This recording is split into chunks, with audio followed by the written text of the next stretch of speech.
So number 16, the shift of the labor supply curve from S1 to S2 could possibly be explained by the following.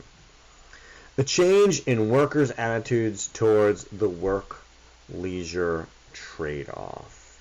So if they decide that they would like to, I don't know, work more, then you're supplying more labor, right? So that could lead to an S1, S2 shift. If there are decreases in wages in other labor markets, and as a result, then workers might come into this labor market, that would would shift supply to the right as well, because more workers want to work in this market.